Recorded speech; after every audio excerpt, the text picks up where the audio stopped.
Assalamualaikum warahmatullahi wabarakatuh. Saya Muhammad Maulana Adifa, NIM 43221. Saya akan menceritakan tentang kisah hewan kancil dan kura-kura pada zaman dahulu. Suatu pagi, kancil berjalan sambil bersiul. Ia melihat kura-kura sedang duduk di bawah pohon menikmati semilir angin. "Hai kura-kura, kau sedang apa? Dari tadi hanya duduk-duduk saja." "Aku sedang menikmati pagi. Udara yang segar membuat hati menjadi tenang." "Hahaha. Kalau aku tidak suka hanya duduk." Hop. "Hahaha. Kalau aku tidak suka hanya duduk. Hidup harus penuh petualangan." "Petualangan memang menyenangkan, tetapi sebelum melangkah kita harus berpikir dahulu."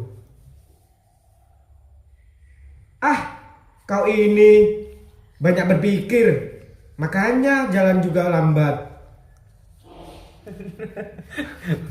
"Ah, kau ini terlalu banyak berpikir, makanya jalannya juga lambat."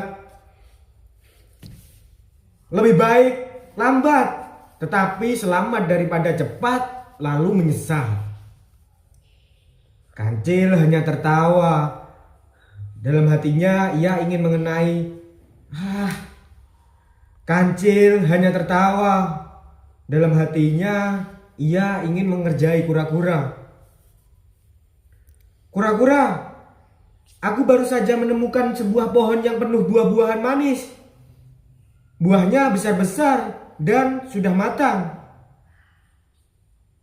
Benarkah?"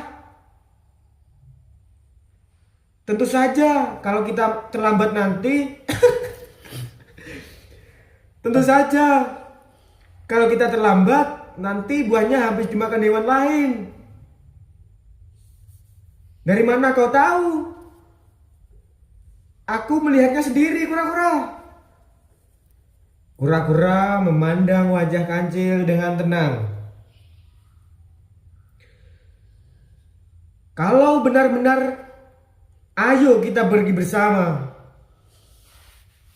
Mendengar jawaban itu, kancil sedikit gugup. Sebenarnya jalannya agak sulit."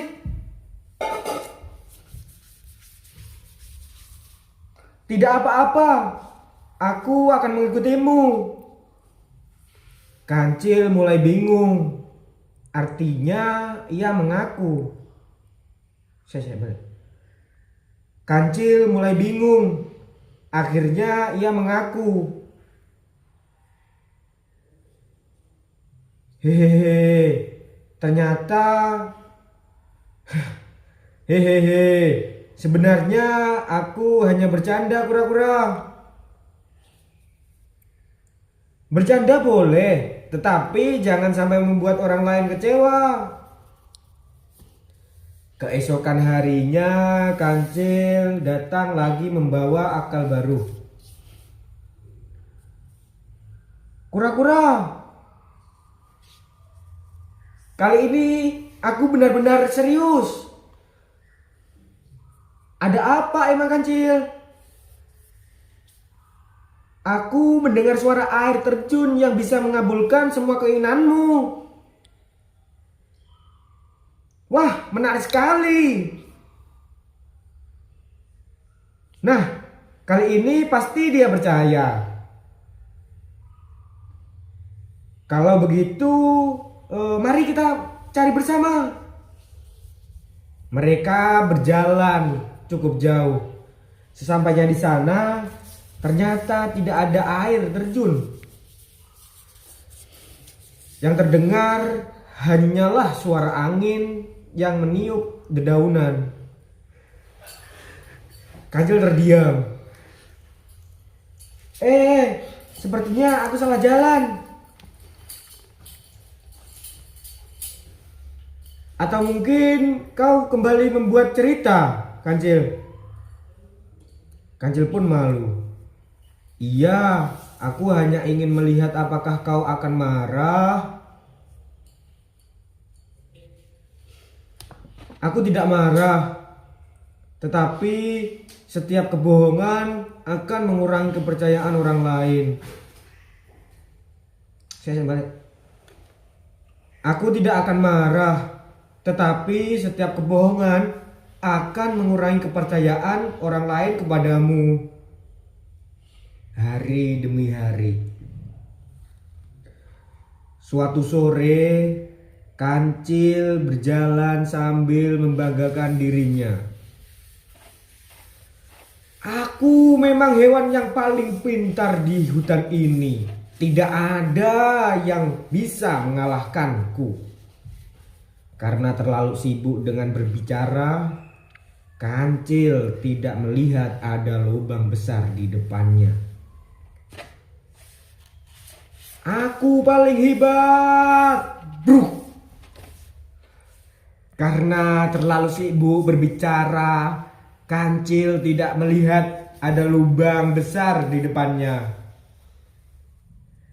Aku paling hebat. Kancil pun terjatuh ke dalam lubang. Bruk. Aduh, tolong, tolong, tolong. Ada yang bisa... Apa maksudmu, kura-kura? Orang yang berani mengakui kesalahan adalah orang yang berani berubah. Aku ingin berubah, kura-kura. Kalau begitu, mulailah hari ini gunakan kecerdasanmu untuk membantu, bukan untuk menipu, Kancil. Aku berjanji, kura-kura, aku berjanji. Sejak hari itu, Kancil benar-benar berubah.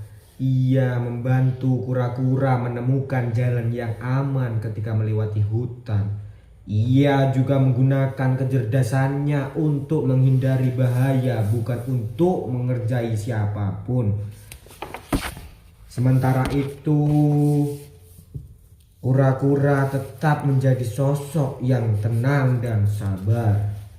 Mereka kini menjadi sahabat yang saling melengkapi. Kancil mengajarkan bahwa kecerdasan adalah anugerah. Kura-kura mengajarkan bahwa ketenangan adalah kekuatan. Dan sejak hari itu, hutan menjadi tempat yang lebih damai karena keduanya telah belajar bahwa sifat yang baik akan membawa kebahagiaan, sedangkan kelicikan hanya akan membawa penyesalan. Itulah cerita Kancil dan kura-kura. Kancil, kura-kura. Sekian dari saya. Wassalamualaikum warahmatullahi wabarakatuh.